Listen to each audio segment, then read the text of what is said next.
Hello, my name is ज्ञान प्रकाश सिंह और आप देख रहे हैं आपका अपना प्यारा यूट्यूब चैनल ज्ञान गुरुजी। जो है हमने पाठ संख्या 3 में पढ़ा है पूर्णांकों के बारे में। अब जो है पाठ संख्या 4 है जिसका नाम है सांख्यिकी और अभ्यास संख्या 4A है और क्लास 6 का ये चैप्टर है। और जो हमने जो 3F में एक सवाल जो है हमसे रह गया था करना, जो है वो आ नहीं रहा था, इसलिए हमने बोला था कि हम अगली क्लास में इसको कराएंगे। तो हमने क्या बोला था कि अगली क्लास में हम इसको कराएंगे। तो चलिए हम देखते हैं ये सवाल क्या है। सवाल है 3 माइनस बड़ा ब्रैकेट 3 माइनस मंझला ब्रैकेट 3 माइनस छोटा ब्रैकेट 3 माइनस रेखा कोष्ठक छोटा ब्रैकेट बंद मंझला ब्रैकेट बंद और बड़ा ब्रैकेट बंद। ठीक है बच्चों, इसको हम इस प्रकार से हल करेंगे। यहाँ पे हम लिखेंगे 3 माइनस मंझला ब्रैकेट 3 माइनस छोटा ब्रैकेट 3 माइनस ये जो रेखा कोष्ठक है ये इसके पहले 3 लगा हुआ है, जैसे इसके पहले लगा हुआ है। तो हम जब ये रेखा कोष्ठक हटाएंगे तो यहाँ हो जाएगा -3 और ये माइनस का है तो ये हो जाएगा प्लस का 3।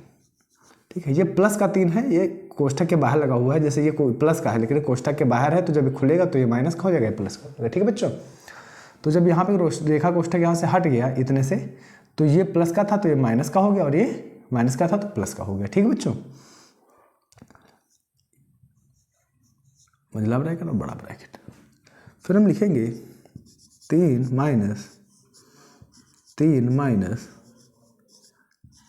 माइनस और यहाँ पे छोटा ब्रैकेट लगाएंगे और ये 3 माइनस और ये प्लस का 3 कितना हो जाएगा, यहाँ कितना हो जाएगा, यहाँ 0 हो जाएगा। क्या हो जाएगा, 0 हो जाएगा।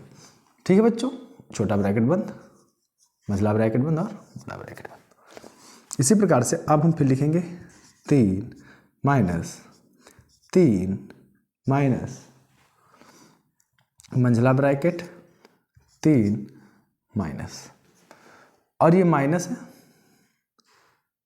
ये माइनस है तो ब्रैकेट खुलेगा तो प्लस का है तो ये माइनस का हो जाएगा प्लस 0। ठीक है, और ये ठीक है। तो अब हम 0 को लिखें या ना लिखें कोई बात ही नहीं है, तो यहाँ पे हम 0 हटा देते हैं। यहाँ 0 लिख के क्या ही फायदा है। ठीक है, 0 हटा देते हैं। यहाँ पे फिर हम क्या करेंगे, यहाँ लिखेंगे 3 माइनस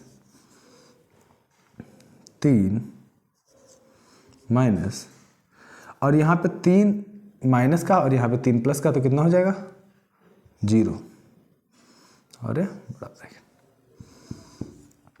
3 माइनस 3 और ये 0 है तो इसको हम हटा देते हैं, 0 को कुछ नहीं लिखते। अब ये क्या हो गया, ये 3 प्लस का है और ये भी प्लस का है लेकिन बीच में माइनस है, तो जब कोष्ठक खोलेंगे तो क्या होगा, गुण ये हो जाएगा माइनस का।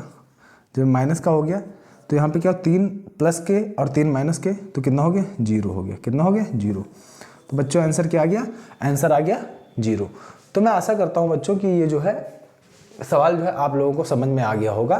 तो अब जो है हम जो आज पढ़ेंगे वो आज पढ़ेंगे पाठ नंबर 4 सांख्यिकी के बारे में और अभ्यास संख्या पढ़ेंगे 4A। ठीक है बच्चों, तो सांख्यिकी का जो है अभ्यास संख्या 4A का जो है पहला सवाल है कि किसी मोहल्ले में 10 परिवारों के सदस्यों की संख्या निम्नवत ज्ञात की गई है।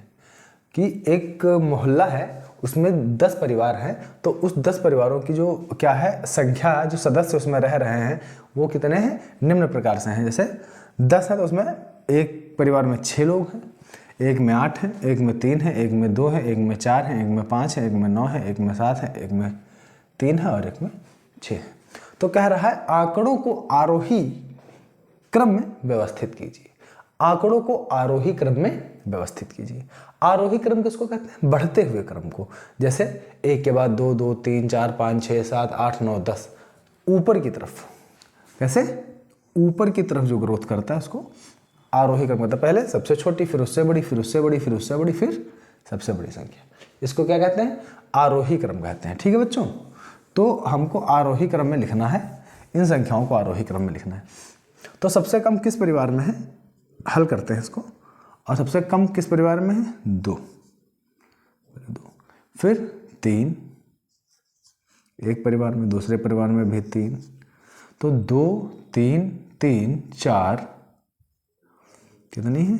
4 5 6 6 6 6 7 8 और 9। ठीक है, ये आरोही क्रम हो गया। देखिए सबसे पहले सबसे छोटी 2, फिर उससे बड़ी 3, फिर और एक बार और 3 है तो फिर से एक बार 3, फिर उससे बड़ी 4, फिर उससे बड़ी 5, फिर उससे बड़ी 6, और 6 2 बार है तो एक बार और 6, फिर 7, फिर 8 और फिर 9। इन्हीं संख्याओं में से हमको आरोही क्रम में लिखना था। सबसे पहले सबसे छोटी संख्या, फिर उससे बड़ी, फिर उससे बड़ी, फिर उससे बड़ी, फिर उससे बड़ी। ठीक है बच्चों, ये आप लोगों को समझ में आ गया होगा। इसको क्या कहते हैं? क्या कहते हैं? आरोही क्रम। क्या कहते हैं बच्चों? आरोही क्रम। ठीक है बच्चों। हाँ बच्चों, तो दूसरा सवाल क्या है? निम्नलिखित आंकड़ों को आरोही क्रम में लिखिए। तो हमने भी आप लोगों को बताया कि आरोही क्रम किसको कहते हैं। आरोही क्रम हम बढ़ते हुए क्रम को कहते हैं, जिसमें सबसे पहले सबसे छोटी संख्या होती है और सबसे आखिरी में सबसे बड़ी संख्या होती है बच्चों। तो देखिए, जैसे आरोही क्रम के बारे में तो हम आप लोगों को बता ही दिए हैं, तो इस जो सवाल को है ये हल करना बहुत आसान हो गया है बच्चों। तो ये बच्चों आप लोग अपनी कॉपी पे करते रहिए, ठीक है, और हम बताते भी हैं। इसको हम करेंगे। सबसे पहले सबसे छोटी संख्या क्या है? सबसे छोटी संख्या इसमें है 2। 2 से बड़ी संख्या यहाँ से देखते हैं। 2 से बड़ी संख्या कितनी है? 4 है। 4 से बड़ी संख्या, 4 से बड़ी संख्या क्या है? 6 है। 6 से बड़ी संख्या 8 है। 8 से बड़ी संख्या 9 है। 9 से बड़ी संख्या 12 है।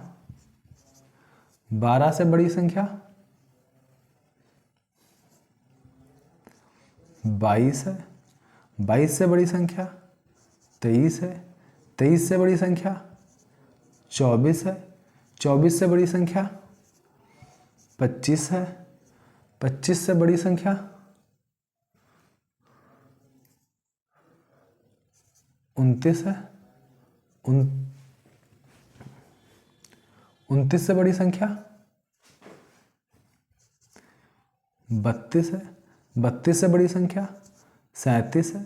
37 से बड़ी संख्या 42 है। और 42 से बड़ी संख्या 44 है बच्चों। देखिए बच्चों, इसको हमने क्या लिख दिया? आरोही क्रम में लिख दिया, बढ़ते हुए क्रम में हमने लिख दिया। सबसे पहले सबसे छोटी संख्या और सबसे लास्ट में सबसे बड़ी संख्या। इस सवाल में सबसे छोटी संख्या 2 है और सबसे बड़ी संख्या 44 है। सबसे छोटी संख्या ये क्या है? छोटी संख्या है, और ये क्या है? बड़ी संख्या है। ठीक है बच्चों। ठीक है बच्चों, तो सवाल नंबर 3 जो है अभ्यास संख्या 4A का लास्ट सवाल है।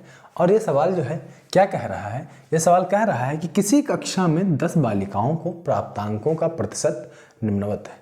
कि क्लास में 10 लड़कियां हैं, तो ज़्यादा लड़कियां हैं, लेकिन जो उस क्लास की जो 10 लड़कियां हैं उनका जो क्या है प्राप्तांकों का प्रतिशत है वो निम्न प्रकार से है। एक लड़की ने पाए हैं 67%, 55%, 57%, 42%, 73%, 75%, 62%, 61%, 74% और 33%। जो ये आंकड़े दिए हुए हैं, कौन से आंकड़े? जो गणितीय आंकड़े दिए हुए हैं, इनको अवरोही क्रम में लिखना है। किस में लिखना है? अवरोही क्रम में लिखना है बच्चों। तो हम एक बात आपको बता दें, अवरोही क्रम क्या होता है ये आप लोग समझ लीजिए। अवरोही क्रम हम उसको कहते हैं जो अभी तक हमने पढ़ा था आरोही क्रम, बढ़ता हुआ क्रम, छोटी संख्या से बड़ी संख्या की तरफ। अवरोही क्रम होता है घटता हुआ क्रम। सबसे पहले सबसे बड़ी संख्या लिखी जाती है और सबसे लास्ट में सबसे छोटी संख्या लिखी जाती है।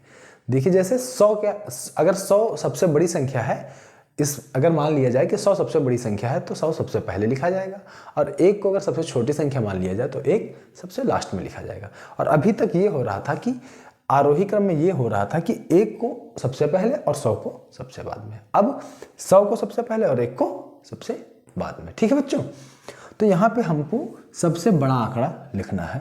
तो यहाँ पे सबसे बड़ा आंकड़ा क्या है? सबसे बड़ा आंकड़ा है 75। क्या है? 75। उसके बाद में 74, उसके बाद में 73, और 73 के बाद में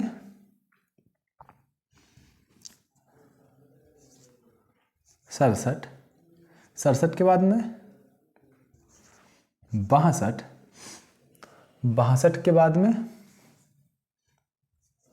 57, 57 के बाद 55,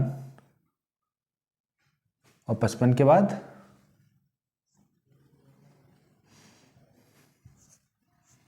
42, और 42 के बाद में क्या है? हाँ सॉरी, 61 यहाँ पे छूट गया, यहाँ पे 61 छूट गया है। यहाँ पे क्या होगा? 62 के बाद 61, 61 के बाद 57, 57 के बाद 55, 55 के बाद 42, और 42 के बाद 33। देखते हैं 10 हो गए हैं। 1 2 3 4 5 6 7 8 9 10। ठीक है, तो ये जो 10 लड़कियां हैं उसमें सबसे जो अधिक जो है किसने नंबर प्राप्त किए हैं? 75% वाली ने, जिसको हमने सबसे पहले लिखा है, फिर उसके बाद उससे कम, फिर उससे कम, फिर उससे आखिरी में सबसे कम। तो जो इस प्रकार से जो व्यवस्था की जाती है, सबसे पहले सबसे बड़ी और सबसे आखिर में सबसे छोटी, उसको हम क्या कहते हैं? उसको हम कहते हैं अवरोही क्रम। अवरोही क्रम। ठीक है बच्चों, तो आज हमने क्या सीखा है? आज हमने सीखा है आरोही क्रम और अवरोही क्रम के बारे में, और इसी के साथ साथ जो है ये अभ्यास संख्या 4.a जो है समाप्त होती है बच्चों। तो मैं आशा करता हूं कि आप लोगों को मेरे द्वारा बनाए गए वीडियोस पसंद आ रहा होगा। यदि आप लोगों को हमारे द्वारा बनाए गए वीडियोस पसंद आते हैं तो आप लोग जो है हमारे चैनल को सब्सक्राइब कर सकते हैं, साथ में बेल आइकन को भी दबा सकते हैं, जिससे कि हमारे आने वाले वीडियोज़ का नोटिफिकेशन आप तक पहुँचता रहेगा। आपका बहुत बहुत धन्यवाद। Thank you so much.